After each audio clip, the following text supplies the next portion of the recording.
Every month what ever excavated, అది ప్రాపర్గా మీరు మెజర్మెంట్ చేసుకొని 3 షిఫ్ట్లో చూసుకొని లేదంతా, బట్ అయిన పేమెంట్లు మంత్ వైజ్ మనం క్లియర్గా ఇవ్వాల్సిందే వాళ్ళకు. అది క్లియర్గా మొన్న మీటింగ్ పెట్టి అని చెప్పాం. పాత పేమెంట్లు ఏదైనా పెండింగ్ ఉంటే కూడా ఒకసారి వారు ఒక ఎగ్జాంపుల్ ఇచ్చారు. ఎక్సైజ్లో కూడా ఇంతకుముందు డిస్టిలరీస్ పాతవి ఉంటే అవన్నీ కూడా ఒక టైం బౌండ్ పీరియడ్లో ఒక 10 ఇన్స్టాల్మెంట్స్ అది ఎట్లా అనేది వాళ్ళతో ఫైనాన్స్ వాళ్ళతో కూర్చొని చేయండి. బట్ ఇప్పటి నుంచి సిస్టంలో మనం ఏది తప్పు జరగకుండా ఉండాలని మనం చెప్పాం కాబట్టి వాళ్ళకి ఇచ్చే ప్రతి పైసా కూడా ఎవ్రీ మంత్ వాళ్ళకు క్లియర్గా మేము ఫస్ట్ మీటింగ్లో చెప్పాం. ఇప్పటి నుంచి మాత్రం గవర్నమెంట్ నుంచి ఏ రీచ్ అయినా 25 రీచ్లో ఎవ్రీ మంత్, ఇప్పుడు for example February there excavating అయింది, మార్చ్ ఫస్ట్ వీక్లో వాళ్ళకి పేమెంట్ చేయడం జరుగుతుంది.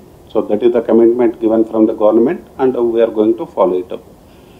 బల్క్ అలాట్మెంట్ గురించి చెప్పారు. బల్క్ మనకి ఏదైతే కొన్ని చేస్తున్నారు లేదంటే ఇప్పుడున్న స్లాట్లలో ఇదనేది 24/7 చెప్పింది సేల్స్కు, నాట్ ఫర్ ఎక్స్కవేషన్. మీరు అడిగిన దానిలో పాయింట్ ఉంది.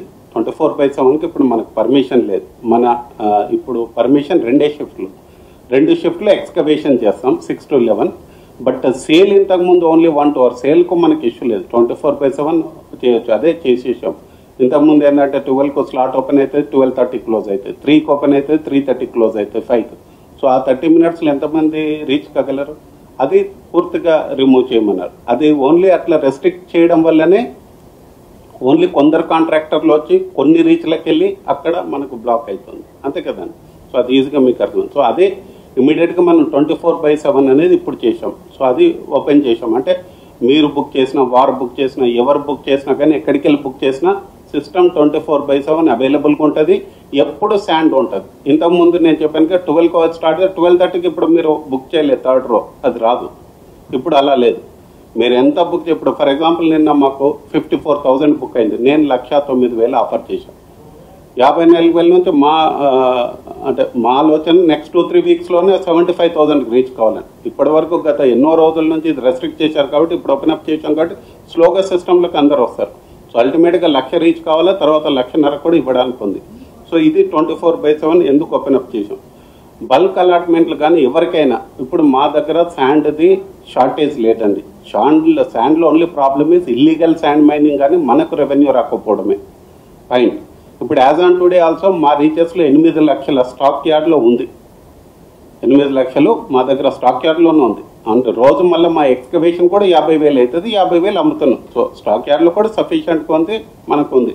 సో ఇక్కడ ప్రాబ్లమ్ ఈజ్ ఓన్లీ మనం ఎంత అమ్ముతున్నామో టీజీఎండీస్ నుంచి గవర్నమెంట్ దృష్టికి వచ్చింది. దాదాపు చాలా మటుకు ఇల్లీగల్కి వెళ్తుంది కాబట్టి అసలు ఆ రెవెన్యూ రావడం లేదు, వాళ్ళేమో అట్లా ఎక్కువ చేస్తాం. సో అది ఆపడానికి ఇది ఇప్పుడు మొన్న ఆల్ గవర్నమెంట్ డిపార్ట్మెంట్స్ కూడా సీఎం గారు చెప్పిన తర్వాత మనకున్నటువంటి R&B కానీ, పంచాయతీరాజ్, ఇరిగేషన్, నేషనల్ హైవేస్ అందరూ EWIDC, MIDC అందరితో నేను మీటింగ్ చేయడం జరిగింది.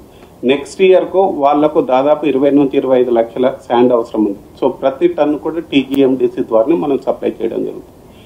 నెక్స్ట్ 2 డేస్లో ఎంటైర్ హైదరాబాద్లో ఉన్న రియల్ ఎస్టేట్ ఎవరెవరైతే కన్స్ట్రక్షన్లో ఉన్నారో ఆల్ ఏజెన్సీస్తో DMG గారు అదేవిధంగా MD కూడా there will be a meeting with all real estate agency. Next ఇయర్కు వాళ్ళకు మంత్ వైజ్ రిక్వైర్మెంట్ ఎంత ఉన్నా అది మొత్తం రెస్పాన్సిబిలిటీ కూడా TGMDs నుంచి అటు fixed price we are going to supply. అన్నారు కదా బల్క్ దానిలో మనకి ఇష్యూ లేదు, డిపార్ట్మెంట్లకు ఇష్యూ లేదు, కస్టమర్లకు ఇవ్వడానికి ఇష్యూ లేదు. ఓన్లీ రేట్ అనేది అంత రేట్ రావాలా, బయట ఇల్లీగల్ది మనకు ఒక కట్ కావాలా, ఆ రేట్ ఏదైతే బయట వాళ్ళకి వెళ్తుందో అది.